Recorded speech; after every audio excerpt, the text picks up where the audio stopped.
Buenos días para todos los presentes, sean bienvenidos y bienvenidas a este espacio psicoeducativo. Y es que hoy tenemos a una invitada muy especial que viene a compartirnos su experiencia como estudiante de psicología. Ella nos estará relatando algunas preguntas que son sumamente importantes para conocer a detalle esta carrera dedicada al estudio del comportamiento y de la mente humana. Bienvenida. Buen día para todos los presentes y gracias por la invitación. Yo soy Saraí Ramírez, estudiante del séptimo trimestre de Psicología en la Universidad Bicentenaria de Aragua, perteneciente a la sección T1 en Psicopatología.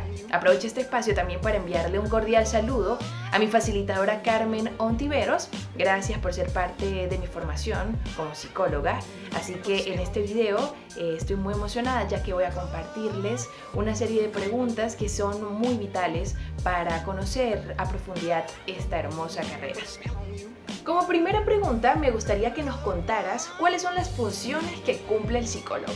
Muy buena pregunta. Y es que antes de hablar sobre las funciones de un psicólogo, es importante reconocer el área de estudio como tal. De esta forma, lo primero que debemos saber es que la psicología hace parte de las ciencias sociales y su estudio se concentra en el entendimiento de la mente y de la conducta humana, como dijiste anteriormente. Los psicólogos tienen como objeto principal explorar cómo funciona la mente y analizar cuál es ese comportamiento tanto en el ámbito social como individual. Con frecuencia se piensa que la labor de los psicólogos se limita solamente a la psicología clínica o a la terapia. Aquí asociamos directamente de que los psicólogos simplemente están sentados escuchando al paciente y no actúan de otra manera.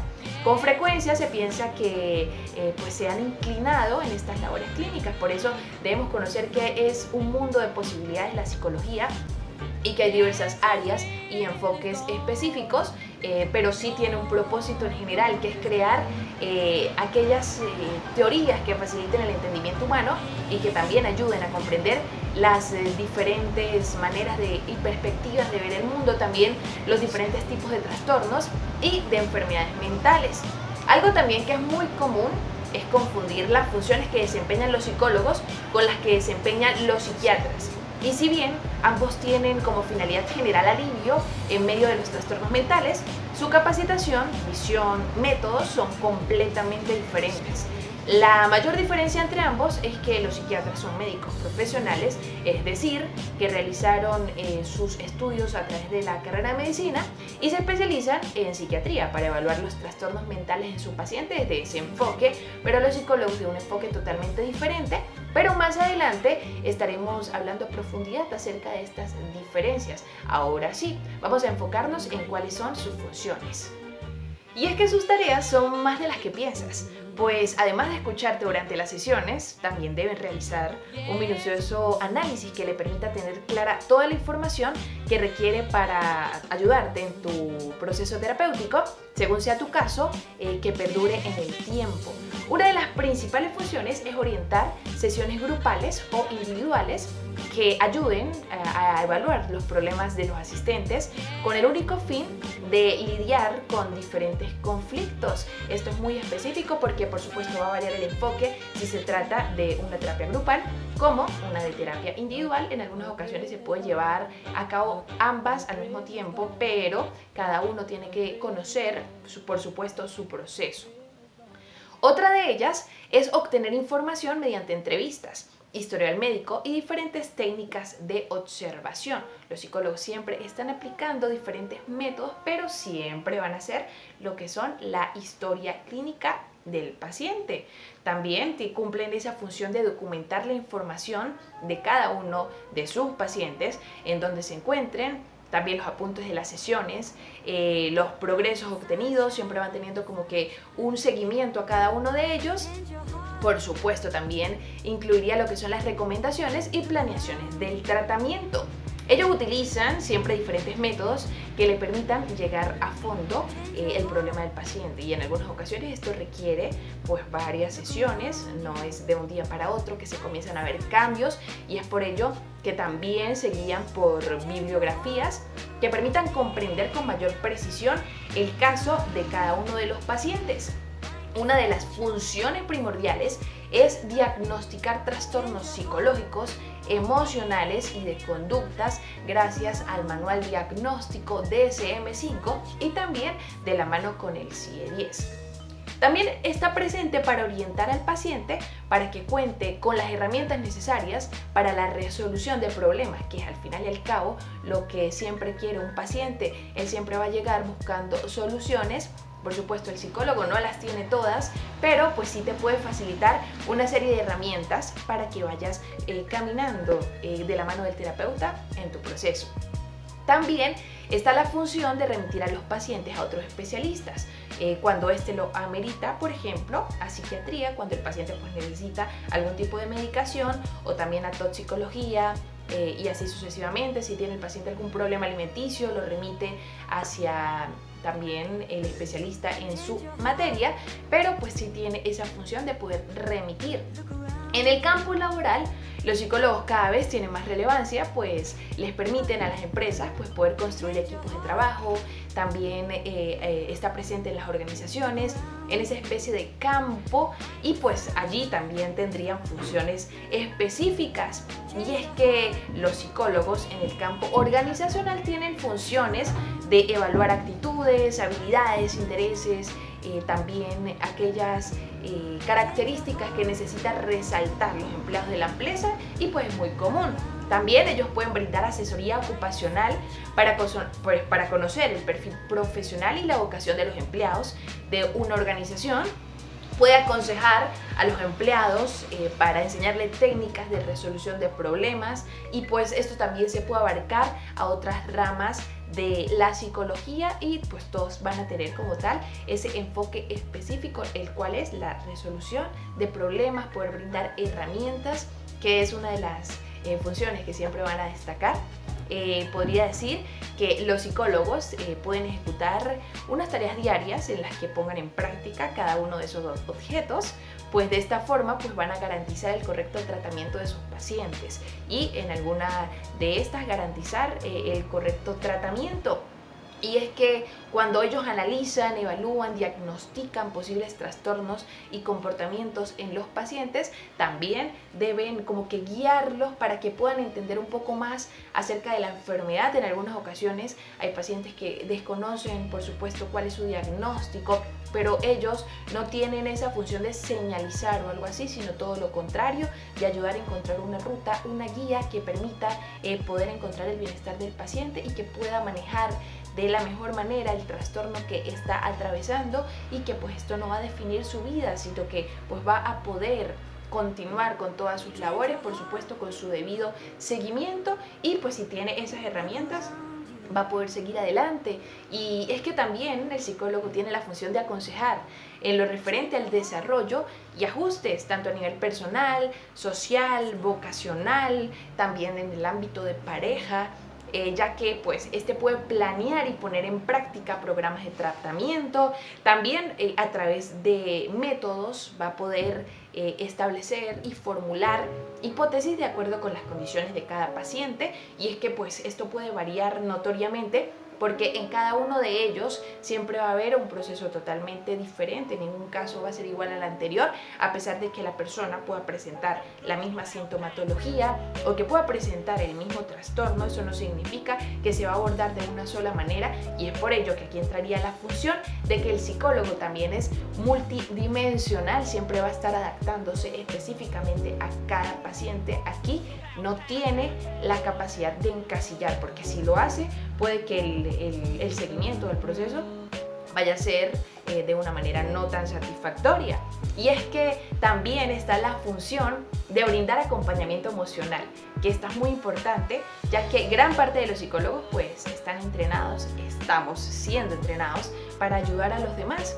Pero esto no solamente significa de que va a decir palabras bonitas, ya que esta demanda puede presentarse y solucionarse de muchas maneras, porque la necesidad de ayuda no siempre es la misma en todas las personas. Así el psicólogo tiene también la función de detectar cuáles son las herramientas más adecuadas para cada uno de los casos. Algunos utilizan manuales diagnósticos, otros utilizan terapias basadas en diferentes métodos teóricos o modelos, Otros recurren a la derivación cuando el caso escapa de sus posibilidades de acción, y es por ello que ningún psicólogo, a pesar de que estudien prácticamente lo mismo, van a tener la misma mentalidad, siempre van a tener diversas maneras de abordar, y pues es totalmente válido. Es por ello que aquí también hago una recomendación de que cuando vayas a buscar un psicólogo debes adaptarse a tus necesidades y que te sientas cómodo con su enfoque. Es por ello que también es válido preguntar cuál es tu enfoque, a qué rama específica te estás dedicando, y pues él con todo el gusto te lo va a especificar, porque esa es otra de las funciones, de que está abierto a cualquier pregunta que sea de tu interés y que te ayude, por supuesto, a tu proceso.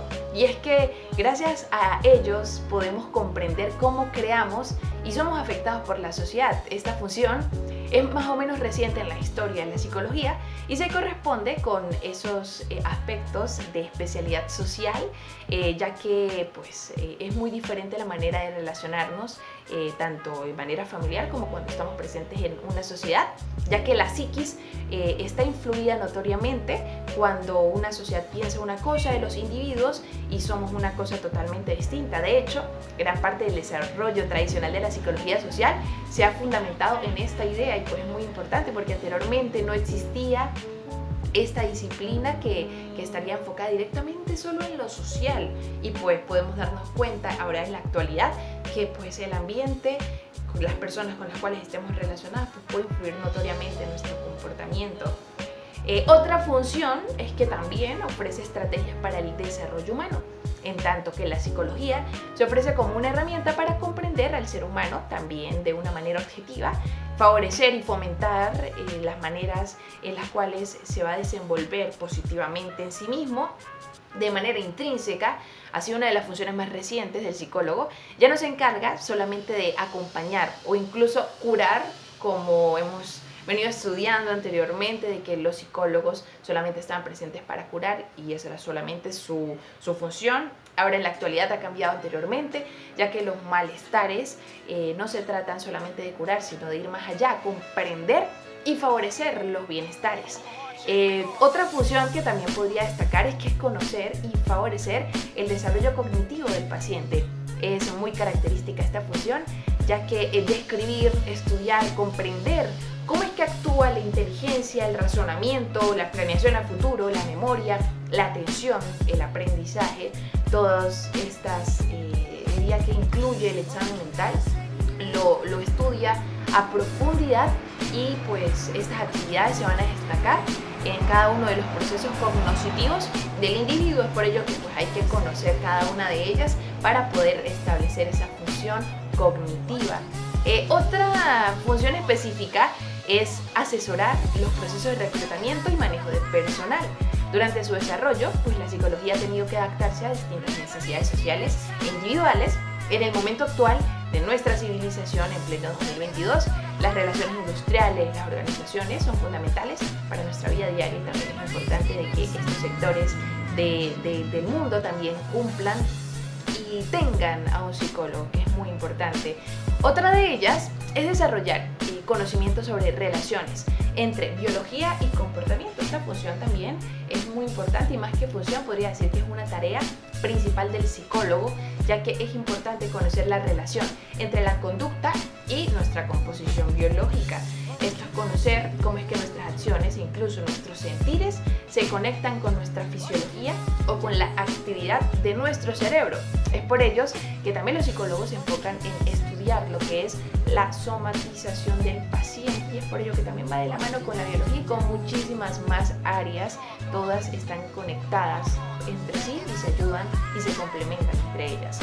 Lo anterior, pues todas estas funciones permiten al psicólogo poner en práctica lo aprendido y desarrollar sus objetivos con cada paciente, mientras va contribuyendo con su salud mental, que es su principal función, haciendo que dicho bienestar perdure en el tiempo y que le permita tener una mejor calidad de vida, que es al final y al cabo lo que todos los psicólogos buscamos. Muy importante, y también intervienen una serie de componentes, tanto éticos como emocionales, en los psicólogos. Me gustaría que hablaras un poco acerca de ellos y también cuál es la influencia que estos tienen en la sociedad.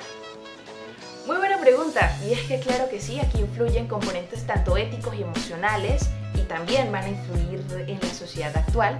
Y es que los principios éticos en la profesión del psicólogo son esenciales en relación con su responsabilidad en la intervención que desarrolla. En especial, los que son para el establecimiento de límites. Hay diferentes organismos que han construido distintos principios con explicaciones exhaustivas para guiar la conducta profesional del psicólogo. Uno de ellos, y en los que nos vamos a enfocar específicamente, es en el APA o en la American Psychological Association, Asociación Americana de Psicólogos, en español, en el que nos sumergiremos para hablar acerca de la ética del psicólogo, que es aquella aplicada en el campo de la psicología. Sus principios tienen que ver con las decisiones que toma la comunidad profesional o científica de esta área para señalarnos cómo debemos comportarnos, porque es muy importante conocer cada uno de este manual ético que debe tener en cuenta el psicólogo, y también esas maneras de garantizar el bienestar de nosotros y de las otras personas a través del respeto por los derechos humanos. La comunidad científica y académica en la psicología ha creado códigos que sirven para guiar la conducta profesional del psicólogo, explicando los principios y normas de cada uno de estos profesionales. Aquí se hace hincapié en los siguientes valores. Uno de ellos son los valores de identidad, comunicación, diferenciación, toma de decisiones, control y protección. Otro también de estos principios éticos que se debe tener en cuenta notoriamente es el respeto por la dignidad, que consiste en reconocer el valor de cada uno de nosotros como seres humanos, sin importar las diferencias. Aquí se debe tener en cuenta la equidad y la justicia, el respeto por la diversidad y la protección, también la confidencialidad. En este sentido, valen por el derecho del consentimiento libre e informado del paciente. Otro de estos principios éticos son el cuidado competente del bienestar de las demás personas. Este significa pues trabajar en pro del beneficio de otros. Así minimizamos daños preferenciales, también de manera asertiva se va mejorando el contexto de la situación que está viviendo el paciente. Además, velan por las relaciones que se establecen, que vayan en sintonía con los beneficios y la reducción de daños. Otro principio que se puede destacar es la integridad. Pero, ¿qué se trata de la integridad? Bueno, este consiste en la comunicación honesta y precisa, reconociendo y controlando de manera honesta las potencialidades del paciente. Además, podemos tener en claro de que nuestras palabras pueden tanto curar como destruir al paciente, y es por ello que hay que tener muchísimo cuidado en la confidencialidad, la veracidad y la no explotación.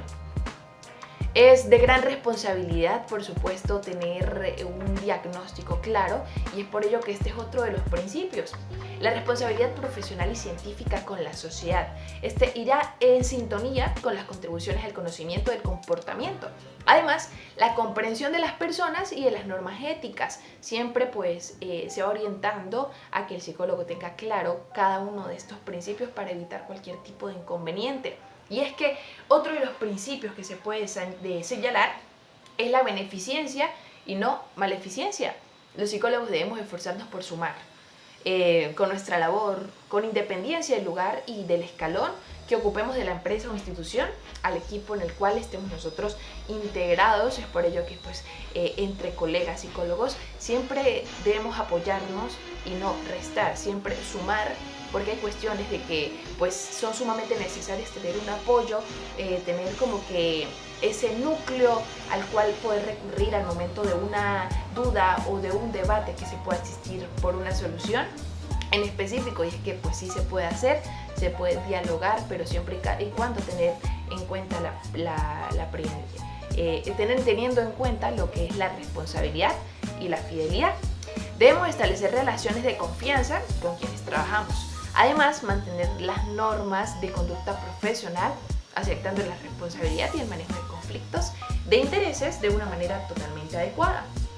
Aquí también se puede establecer ese principio de precisión y de honestidad, también de veracidad, llevando a cabo lo que es la justicia, ese reconocimiento de la igualdad a las personas con las que trabajamos. Además, en nuestros servicios debemos ser razonables y dejar nuestros prejuicios de lado. Aquí está lo que es el modo terapéutico activado y es por ello que debemos tener en claro el perfil de psicólogo al momento de nuestras consultas, además ser razonables y reconocer los límites de nuestra competencia y cosas que pues no nos van a agradar, pero el hecho de que no nos agraden a nosotros no significa de que debemos imponer nuestro punto de vista al otro, y es por ello que aquí destacaría otro principio y es el respeto a los derechos y la dignidad de las personas, reconocerlos siendo conscientes de garantizar la protección y el bienestar de las personas con las que trabajamos. Para ello pues se debe respetar sus culturas, tanto individuales, sus roles, su edad, género, identidad de género, la raza, nacionalidad, religión, idioma, orientación sexual, invalidez y estatus socioeconómico. Debemos tener ese principio de diversidad, de que está bien ser diferentes y con nuestras diferencias también podemos aportar significativamente a la sociedad. Por supuesto, como mencionas en la pregunta, también influyen componentes emocionales en la psicología. Entre ellos vamos a agrupar los componentes cognitivos, que son esas vivencias subjetivas de las emociones del individuo, lo que comúnmente llamamos sentimientos. Todos hemos escuchado esta palabra y es que se trata de cómo percibimos la emoción y el impacto que ésta tiene en nosotros. Nos permite poner nombre a lo que sentimos. En ocasiones las limitaciones del lenguaje hacen que hayan restricciones en los sentimientos y que lleguemos a la conclusión de que no sabemos qué es lo que nos pasa. Es por ello que los psicólogos intervienen ese componente cognitivo en el paciente y también lo trabajamos en nosotros mismos, porque aquí es importante que los psicólogos también lleven a cabo su proceso terapéutico para conocer a detalle cada uno de esos componentes de la psique humana. Por otro lado, está lo que es el componente conductual. En cuanto al comportamiento, cuando experimentamos una emoción, este puede traducirse en acciones muy energéticas e impulsivas. Estos cambios pueden verse reflejados en nuestro tono de voz, la melodía o la prosodia. También entran en juego las expresiones faciales. Además, reflejan el impacto que ha tenido dicha emoción. Además, informa a las personas del entorno cómo nos sentimos. Y es muy notorio el componente conductual.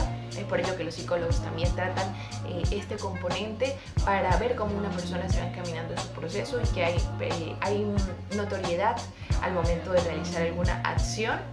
Y pues al intervenir el componente conductual, trata de trabajar todas esas conductas disruptivas que puedan estar presentes en el paciente y que pues obviamente se puede encontrar un camino para poder guiarse. Por último se encuentra el componente neurovegetativo, que son aquellas reacciones físicas que refleja nuestro cuerpo, esas reacciones que no son controlables, que son prácticamente que inevitables, como las sensaciones de miedo, la taquicardia, si sentimos alguna especie de sudoración, temblor al momento de estar presentes en algún ambiente que pues no nos sentimos cómodos.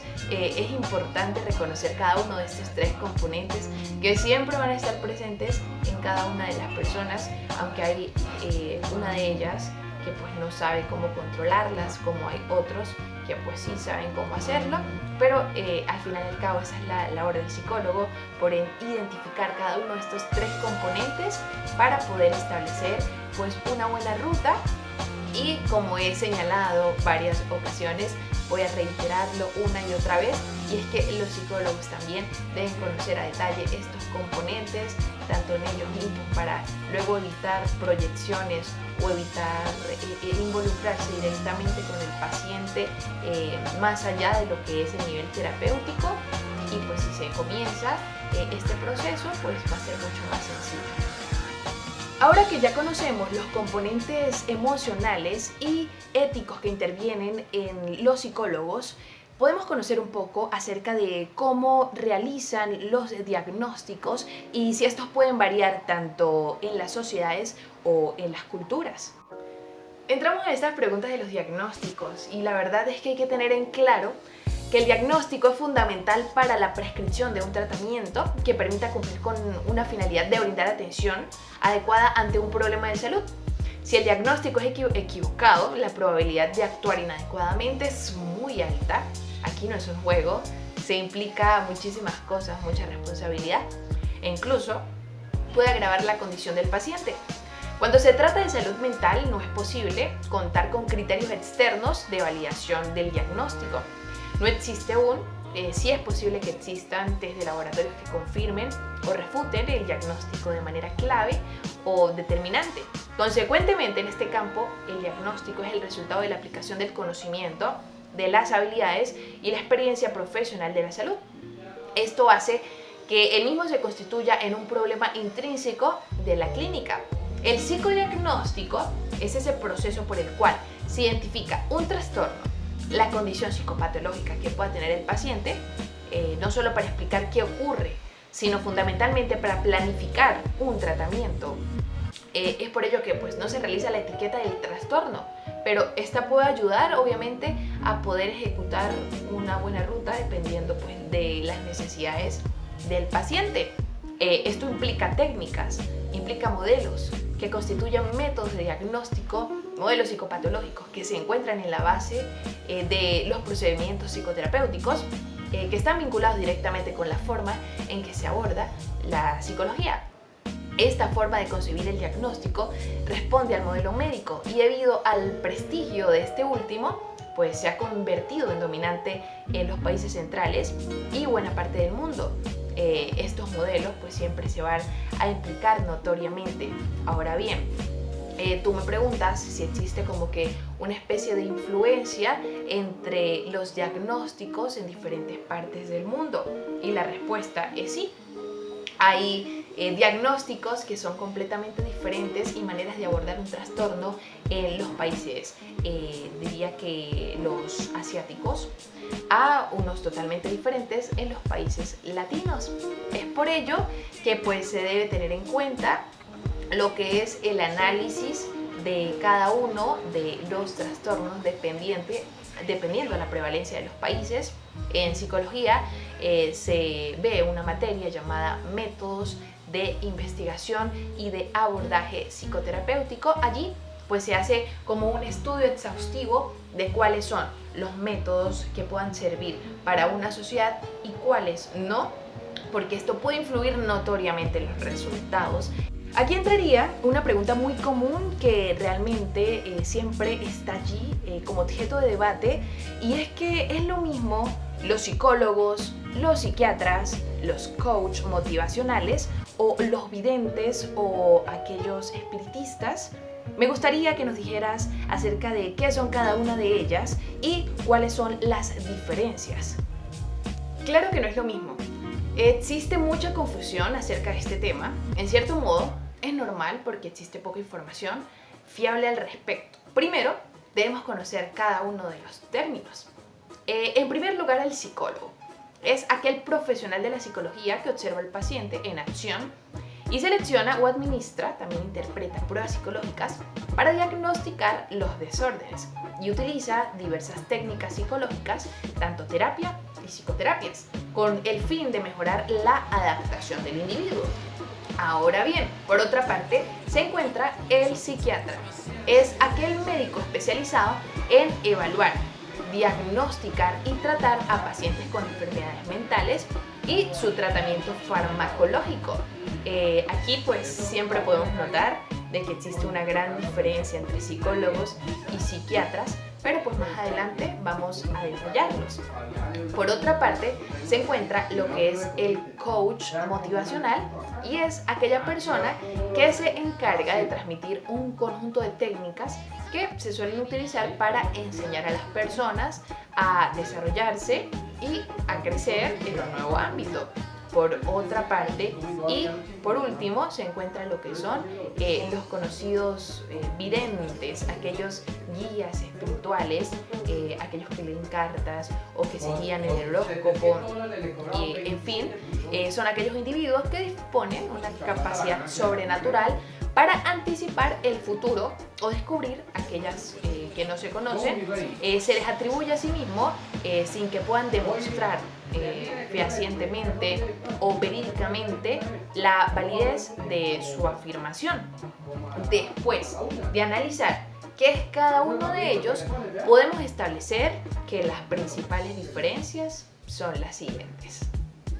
En primer lugar, el camino académico. Allí podemos encontrar notoriamente una de las principales, y es que sus niveles de estudio pues son muy diferentes entre ellos. El psiquiatra, en un ámbito profesional, está formado principalmente por la medicina. Estudió todos sus años de formación en la medicina y luego realizó la especialización en la psiquiatría. Por su parte, el psicólogo se forma en el área general de la salud mental desde un enfoque que combina la filosofía, el humanismo y la ciencia. Por otra parte, existen notoriamente las diferencias en el enfoque profesional. Como explicamos anteriormente, los psiquiatras suelen basar sus tratamientos en fármacos y tratamientos principalmente en las enfermedades y los trastornos mentales. En el caso de los psicólogos, pues tienen como una visión más general. Ellos se abarcan a otro tipo de cosas, pero tiene la diferencia en que pues no tiene relación con los fármacos. Ellos no pueden medicar y tratan a sus pacientes pues con métodos terapéuticos conductuales que impactan de manera positiva los procesos mentales y las emociones del individuo. Por otra parte, podemos realizar como que una especie de comparaciones entre la psicología y los coach motivacionales. Hoy en día existe muchísima diferencia y también como que han surgido personas que dicen que son coach motivacionales, que pueden cambiar tu estilo de vida, pueden cambiar tu manera de percibir el mundo de una manera pues un tanto charlatana, por así decirlo, pero aquí no vamos a señalizar. Por supuesto vamos a establecer sus debidas diferencias, porque es válido ir al psicólogo, como por supuesto es válido ir a los coaches, solamente que hay que diferenciar cuál es su formación. La formación de los psicólogos pues suele ser más amplia que la de los coaches. Ellos notoriamente hacen solo cursos, talleres y nada más. En cambio, los psicólogos se enfocan de una manera mucho más amplia, general, realizan especializaciones, tienen sus enfoques, tienen las herramientas científicas, que es lo más importante. En cuanto al objetivo, la psicología está centrada en las personas, en que desarrollen tanto profesional como personalmente habilidades. Sin embargo, el coaching en la mayoría de los casos está centrado en la consecución y el establecimiento de objetivos. En cuanto a los trastornos mentales, la psicología está implicada para el tratamiento de los trastornos mentales y otro tipo de problemas psicológicos, mientras que el coaching no se dedica a esto. En cuanto a las terapias, el coaching puede ser considerado terapia, sin embargo, no psicoterapia. Allí una de las principales diferencias. Los coachings se centran en el futuro. En la psicología se puede analizar intrínsecamente también los aspectos del pasado, se puede interiorizar el paciente. Con esta pues podemos establecer una de las diferencias más notorias entre psicología y coaching. Ahora bien, por último está la psicología y los videntes. Si nos damos cuenta, la psicología es una disciplina científica que se encarga del estudio, el desarrollo del comportamiento y la mente humana de manera verídica a través del método científico. En cambio, los videntes pues es totalmente diferente y no se necesita explicar tanto para ver la diferencia tan notoria que existe entre ambos, y es que los videntes se centran en una especie de sobrenatural. Ellos no tienen ningún tipo de explicación que la ciencia pueda decir. Sin embargo, pues también es válido que pues existan estas 4 perfiles, solamente que pues es importante tener en cuenta las diferencias de cada uno de ellos y cuál es lo que realmente tú necesitas, y todo se debe depender de cuáles son tus necesidades, y pues si conoces cada uno de ellos puedes evitar caer en cualquier inconveniente que te puede perjudicar, porque es como cuando tienes, bueno, vamos a establecer una analogía muy sencilla, y es que es cuando tienes dolor de muela y en vez de ir al odontólogo vas, no sé, al psicólogo. Realmente pues es una diferencia totalmente notoria. El dolor de dientes necesitas ir a ese especialista. Lo mismo sucede cuando tienes un dolor emocional y acudes a un espiritista. Puede que tus creencias te ayuden a sanar, pero también debes ir al psicólogo, que es el especialista en la materia. Eso es todo. ¿Tú qué le dirías a aquellas personas que señalan a los psicólogos como charlatanes? A ver, es muy común asociar la palabra psicólogos con charlatanes. Esos que hablan mil y una maravilla. Los charlatanes prometen falsas expectativas a los pacientes. Por ejemplo, que el autismo tiene cura o que la depresión es solo una exageración, que con baños de hierba, con un té de menta, se puede curar. Aunque no lo crean, es muy común en esta era dar una palmadita en la espalda a quienes promueven curas milagrosas y miran con sospecha la medicina convencional. Pueden llevar a los pacientes a abandonar los tratamientos más seguros y una aventura que puede pagarse muy caro. Y es que los psicólogos denominan charlatanería, pseudociencia profunda, al lenguaje vacío del contenido que da la impresión de profundo. Con frecuencia se utiliza para impresionar a los demás, también para monetizar a través de la charlatanería. A diferencia de la mentira, este tipo de término no es necesariamente falso, pero sí intencionado de manera oscura o sin sentido. Las personas vulnerables a la charlatanería son más propensas al pensamiento intuitivo, a no dejarse llevar por la razón, sino por la intuición. En la psicología, el discurso presuntuoso satisface necesidades emocionales, entre ellas la certeza o la pertenencia. La inteligencia fortalece e inhibe la pomposidad al mismo tiempo. Habilidades lingüísticas suelen fomentar la tolerancia a la charlatanería, mientras que la reflexión cognitiva la reduce. Por regla general, un cociente de inteligencia elevado lleva aparejado a un gran talento para la charlatanería, y es por ello que son perfiles bastante inteligentes, son muy astutos. Los psicólogos no somos charlatanes. Es una disciplina científica que está avalada y que lleva muchísimos años y siglos de estudio que no han sido en vano.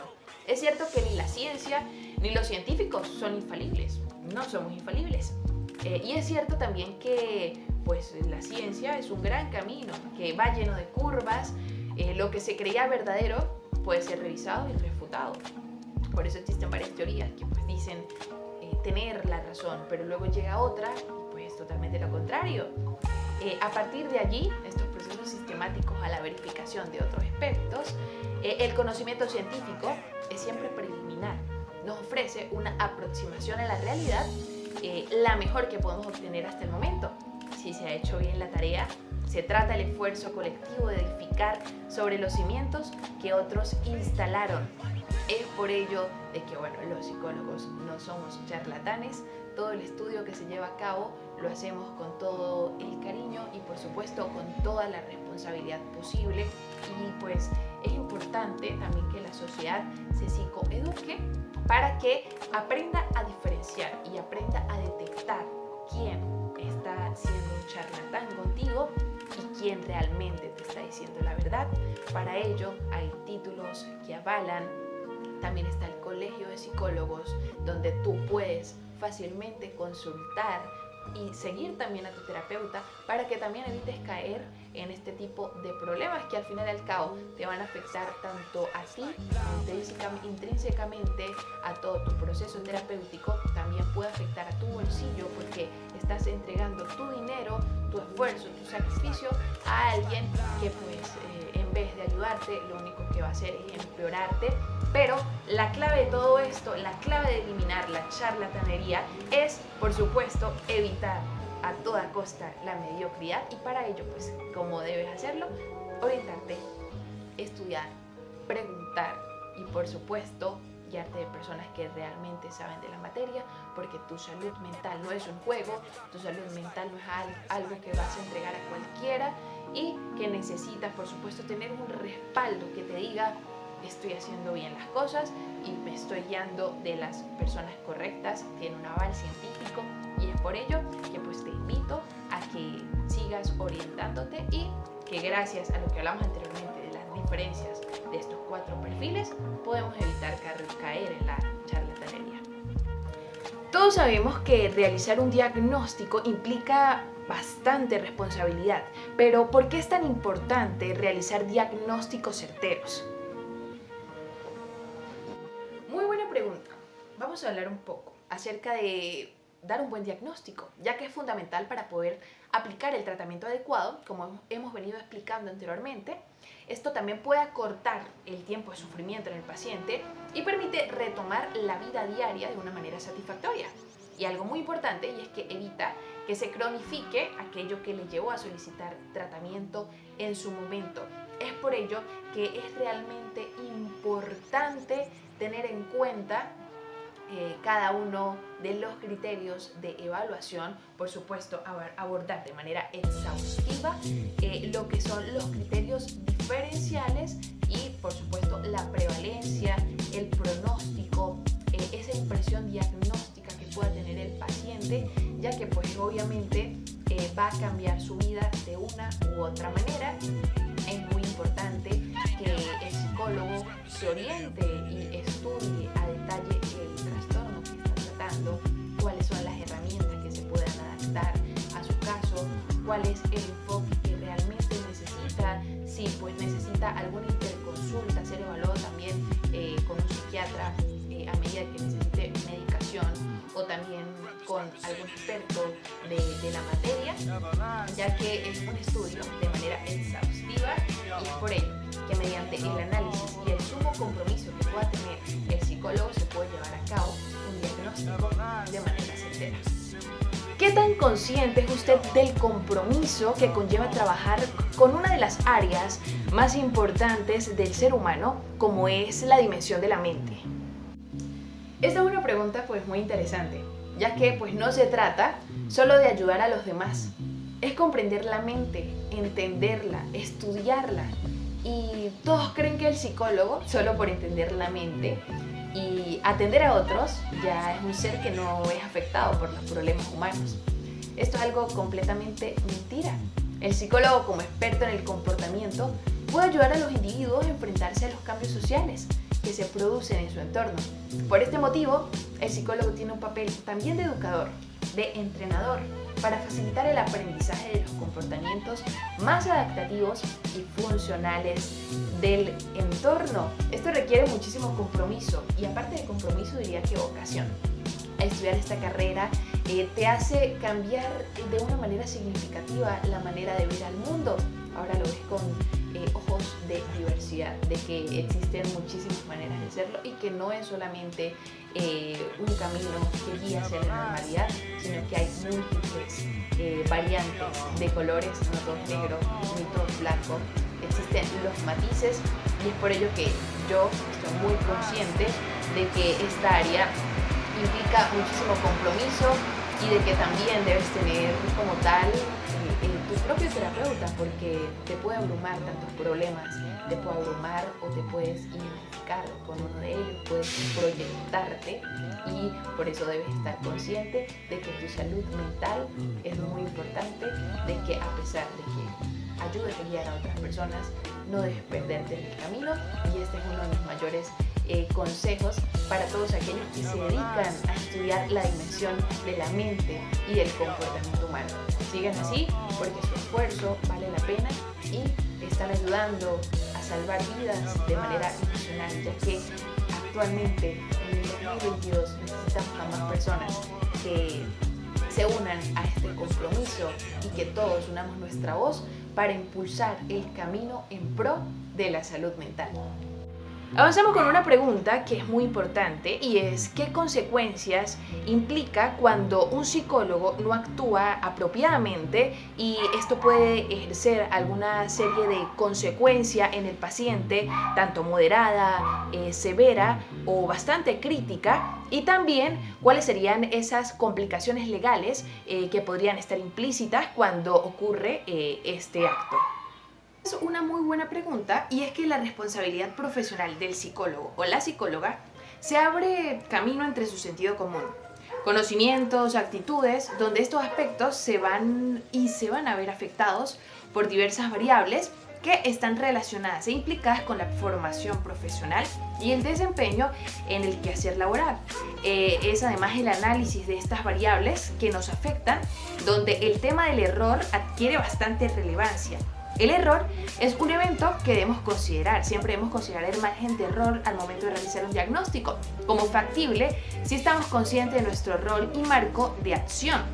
El error es parte de nuestra vida cotidiana. En el ámbito profesional, este no puede dejarse al azar o de manera fortuita, dejarla a que la ruleta adivine el diagnóstico, porque no es así, ya que debemos tener bien en claro, anteriormente analizamos los principios, pero es que ser profesional implica la obligatoriedad de ejercer un trabajo organizado, planificado, sistematizado, cuyo resultado debe ser positivo, proactivo y, por supuesto, científico, enmarcado dentro de una calidad y efectividad que garantice la satisfacción del paciente o cliente.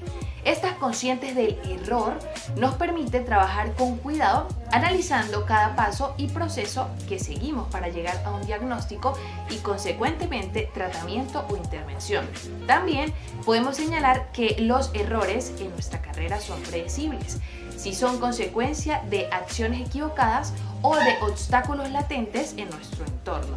En este sentido, para evitar el trabajar en dos vías, se utilizan dos panoramas específicos. Uno de ellos es el número A, que es dentro de nuestra perspectiva interna o personal, y del número B es trabajar desde el rol o papel que ocupamos en la sociedad. Cuando logramos diferenciar estos dos términos, podemos tener mayor sentido común en nuestra profesión, que es tan importante, ya que en algunas ocasiones pues les llevan a acomodarse y justificar su acción en una especie de indefensión aprendida. La persona adopta su diagnóstico y cree erróneamente que poco o nada puede hacer para cambiarlo o superarlo. Es y se comporta así porque simplemente está enferma. Otras veces también se puede asumir el diagnóstico como una parte de la identidad del paciente, pasando de tener una enfermedad a ser una enfermedad. Tú no tienes depresión, tú eres depresión, y así con cualquier otro trastorno. La enfermedad se asocia con un estereotipo y en muchas ocasiones con un estigma. La persona deja de ser vista con lo que realmente es y se convierte en una serie de conductas propias de la enfermedad diagnosticada. En relación con lo anterior, que es muy común siempre utilizar esta etiqueta del trastorno, que actualmente en la sociedad todavía existe muchísima estigmatización en los trastornos mentales, incluso también en los diagnósticos, males diagnósticos, es que estos tienen una connotación y un efecto de profecía autocumplida.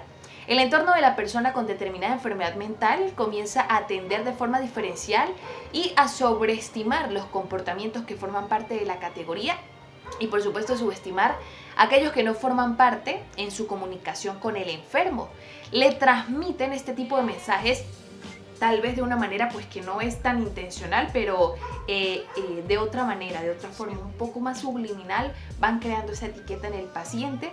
De esta manera el entorno pues atenderá diferencialmente a dichas conductas, reforzando su idea previa, reforzando ese estigma existente actualmente en la sociedad.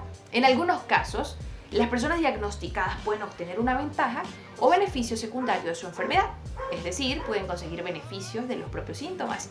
Otras personas del entorno le prestan más atención, cuidados, entre otros, van a ser como que un objeto de que son tratados de una mejor manera, como pueden haber casos que suceda totalmente lo contrario, lo que en realidad contribuye a reforzar los síntomas y la asunción del rol del enfermo es el ambiente en el cual esté relacionado. Si es un ambiente que ayuda a sostener a la persona y no lo deja sola, simplemente es parte de guiarlo a través de este camino que no es fácil. No es fácil asumir que tienes un trastorno, no es fácil cambiar la mentalidad de que eso no te va a definir, eso es cuestión que va a tomar bastante tiempo y que realmente necesita el paciente tener una red de apoyo. Por ello que el diagnóstico es una gran responsabilidad civil. El consentimiento informado, ir orientando acerca de cada una de las partes o escenarios que pueden estar presentes es muy importante. También puede decirse que el ilícito no es obtener ese sentimiento de la persona, bien sea por no haber informado previamente al paciente o no haberlo hecho de manera deficiente, o por haber contado con su voluntad, o pues por no haberlo obtenido con quien lo correspondía.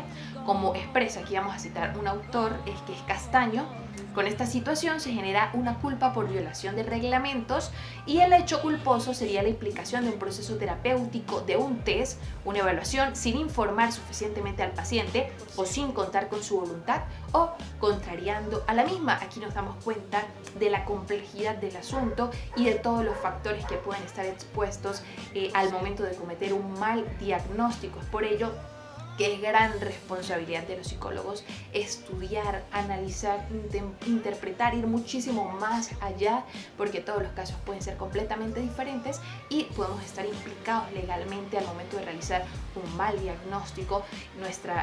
La vida de los pacientes está colgando en una cabulla, en un columpio, y nosotros somos aquellos que estamos ahí para sostenerla, y de nosotros pues dependerá que ese diagnóstico pueda ayudar a beneficiar al paciente encontrando una nueva ruta, o de lo contrario puede ayudar a crear muchos más obstáculos, a crear todo un camino lleno de curvas donde el paciente no encuentre una solución oportuna. ¿Qué opinas tú acerca de los ingresos económicos de los profesionales de la psicología? ¿Sientes que están bien valorados o que de lo contrario están infravalorados y realmente no ganan lo suficiente? Esta pregunta la puedo responder de una manera un poco más superficial. Y es que los ingresos de los psicólogos van a depender notoriamente del ingenio que tenga el psicólogo. Porque hay un campo de estudio gigante, puedes enfocarte en muchísimas áreas, por no decir que todas las áreas del sistema global necesitan a un psicólogo. Por supuesto que hay veces que las ofertas laborales o realmente quedar admitido en una empresa, en una organización, en un instituto, pues no es tan fácil. En algunas ocasiones piden grados de experiencia en el cual los recién egresados como que se ven en una especie de desorientación porque no saben realmente qué ruta escoger, qué camino ir. Pero todo va a depender, por supuesto, del ingenio, porque al principio, cuando los recién egresados no tienen ningún tipo de experiencia laboral, es allí donde ellos mismos deben comenzar a crearla. Como los psicólogos pueden ser multifacéticos, pueden establecer talleres, orientaciones, capacitaciones, planes de intervención, pueden realizar los informes psicológicos, también esos informes que son aplicados al momento de ingresar a una empresa, a un organismo público, a un ente organizacional, y todo pues tiene su costo. Si el psicólogo es astuto, puede implicar todas estas herramientas para su propio beneficio y por supuesto para el beneficio de la sociedad, prestar su servicio, estar aquel que tiene esa capacidad de buscar caminos, buscar soluciones para poder tener un buen ingreso económico. Y es que no nos podemos quedar brazos cruzados esperando que un ente o una organización nos contrate. De lo contrario, por nuestra propia cuenta debemos buscar los caminos necesarios para poder generar los ingresos económicos. Aquí la pregunta es, ¿están bien valorados estos ingresos o no lo están? La verdad es que los servicios terapéuticos, para nadie es un secreto, son bastante elevados. Hay servicios de terapias que los pacientes pues no pueden costear. Por más que quisieran asistir al psicólogo, no lo pueden porque no cuentan con esos beneficios. Y es aquí donde se puede llegar a un acuerdo, donde pues los servicios no deberían ser tan elevados para poder que exista una adquisición por parte de los pacientes, pero tampoco pueden ser regalados, porque todos estos años de estudio, de inversión, también deben tener estos ingresos económicos, porque al final y al cabo se necesita subsistir y se necesita pues poder gestionar los gastos que acarrea tener un consultorio, formar parte de una clínica, las alianzas. Es por ello que debería existir lo que es el equilibrio económico también en los psicólogos. Podemos destacar que en el Colegio de Psicólogos de Venezuela como que proponen un monto específico para cada tipo de consulta o cada tipo de servicio que se esté ofreciendo. Por supuesto que esto es como una escala previa que pues puede ser de esa manera, o se puede aumentar o reducir dependiendo de realmente qué es lo que tú ofreces y qué es lo que tú sientes que vale tu trabajo, porque no lo vas a desvalorizar y tampoco pues vas a cobrar de una manera exorbitante donde pues va a ser prácticamente impagable. Es por ello que también se debe cambiar un poquito más acerca del estigma de los precios de ir al psicólogo. Hay que ofrecer terapias que sean adaptables a el paciente y por supuesto que sean cómodos tanto para ellos como para nosotros. Esta es una pregunta un poco más personal. ¿Por qué usted decidió estudiar psicología? Esa pregunta realmente es un tanto nostálgica para mí porque desde muy pequeña sabía que iba a estudiar una carrera relacionada con el área de la salud. A medida que fui creciendo me di cuenta que pues, las inyecciones no eran lo mío, que tenía un poco de temor a las agujas, pero me sentía totalmente dispuesta a ayudar a la gente. Entonces cambió un poquito mi perspectiva. Yo no quiero ayudar a la gente inyectándola, a pesar de que pues, sea sumamente necesario para poder sanar una enfermedad. Por otra parte, yo quiero ser parte del cambio de esa persona, pero a nivel emocional, a nivel de que tenga un bienestar pleno que no le pueda brindar una inyección o no le pueda generar una medicina. Es por ello que pues decidí estudiar la medicina del alma, la medicina del comportamiento humano. Realmente me siento demasiado motivada y apasionada por esta carrera, y más aún cuando sabes que eres ese pedacito de sanación que pueda tener una persona. Y siento que es realmente muy importante hoy en día el estudiar psicología, ya que está presente en todos lados. Cada vez siguen aumentando esos problemas que tienen una raíz psicológica y emocional totalmente increíble, y estudiando esto me he dado cuenta que realmente es mi vocación y es mi servicio el hecho de poder ser una guía para que una persona encuentre su bienestar emocional, encuentre esa plenitud. Al final y al cabo, ese sentimiento de felicidad es totalmente increíble, teniendo en cuenta de que está bien tener días bien y hay días en los cuales todo se va a ver oscuro, se va a ver gris, pero que poco a poco vayas aprendiendo a ver esos matices que existen. Es sumamente increíble. Es por ello que para mí la psicología es una de las ciencias más lindas que puedan existir, ya que estudiamos una dimensión que tiene muchísimas incógnitas, pero realmente ser parte de ella es algo que siempre me está motivando y que me inspira muchísimo poder inspirar a otros. Ya para ir finalizando, ¿qué aspectos de la carrera son los que más le agrada y cuáles son los que te motivan a culminar con tu formación? Bueno, aquí puedo destacar muchísimos factores que me agradan muchísimo de mi carrera. Uno de ellos es poder ser parte del cambio significativo de una persona.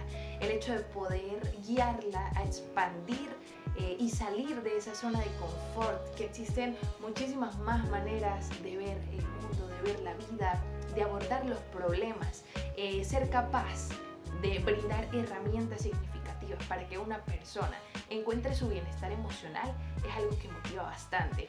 ¿Y qué me anima a continuar? El hecho de poder escuchar, de poder ser guía, de poder ser una persona capaz de poder liderar la salud mental, ser portavoz de la salud mental, es algo que me motiva bastante.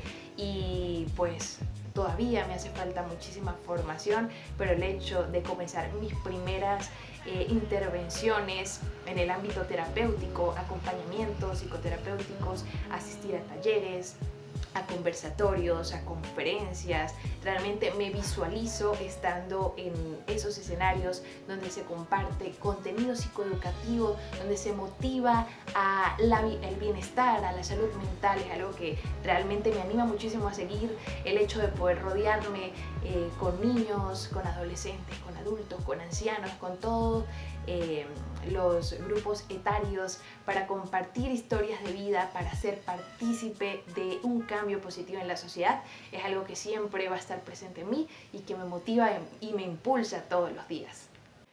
Con esto hemos llegado a la recta final de este video. Estamos muy agradecidos con nuestra invitada especial. Gracias por compartirnos cada una de estas preguntas y sus debidas respuestas. Así que nos vemos en el próximo video con mucho más.